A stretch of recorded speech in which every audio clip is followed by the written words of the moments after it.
சுப்பிரமணியபுரம் பாட்டே இல்லை, பாட்டு இல்லாத ஒரு படமாக தான் நான் எடுக்கணும்னு நான் பிளான் பண்ணது.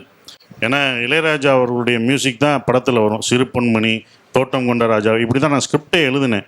முதல் படம் ஜேம்ஸ் சாருக்கு முதல் படம்லாம் என்னடா கொடுத்துட்டு ஒரு பாட்டும் இல்லை அப்படின்னும்போது தான் நான் கொடுக்கல. அப்புறம் ஸ்கிரிப்டை பார்க்கும்போது தான் ஹீரோ ஹீரோயின் இந்த படத்தில் 4 சீன் தான். படம் பார்த்தீங்கன்னா அவங்க ஃபஸ்ட் ஹாஃபில் 2 scene, second half 2 scene, 4 scene தான் வருவாங்க.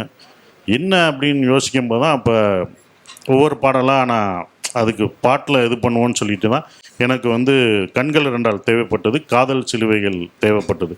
அதனால தான் கண்கள் 2 சாங் அங்கே வச்சனால தான் அது லவ் படம் மாறிடுச்சு.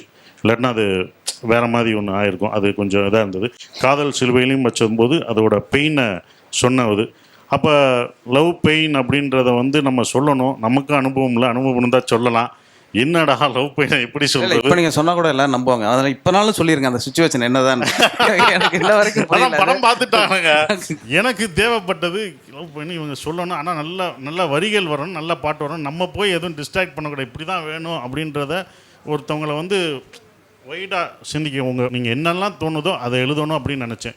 ஒரு மைண்டில் என்னென்ன வருதோ அதை நான் படம் பிடிக்கணும்னு எனக்கு வந்துருச்சு. நான் இதுதான் கதை அப்படின்னு சொல்லி அதுக்குள்ளே சிக்க வைக்கக்கூடாது. அந்த கதைக்குள்ளே ஒரு ரவுடிசம் அப்படின்ற அந்த கதையை சொல்லக்கூடாது. அப்புறம் அதை பற்றி வந்துடும் வார்த்தைகள். ஜென்ரலாக இருக்கணும்னு நினச்சேன், வேறு ஒன்றும் இல்லை. அது ஜென்ரலாக இருக்கணும். ரவுடி அந்த இது நான் கதையை சொல்லிட்டேன்னா அவங்க இதுக்குள்ளே வாழ்ந்தோம், அதை சார்ந்து அவங்க எழுத ஆரம்பிச்சிருவாங்க. இப்படி வாழ்ந்தான், இப்படி இருந்தாங்க அப்படின்ற. அதனால் ஓப்பனாக இருக்கட்டும் தான் நானும் சொன்னேன். இன்னொன்று எனக்கு ஐடியாவே இல்லை இந்த படத்துக்கு பாட்டு வேணும்னு. அப்போ ஒரு பாடலாக வரட்டும், அது என்ன வரட்டும் நாங்களும் வெயிட் பண்ண. என்ன தான் எழுதுவாருன்னு பார்ப்போன்னு பார்த்தோம். ஆனால் உண்மையிலேயே சிறப்பாக அதை எழுதிட்டார். அதை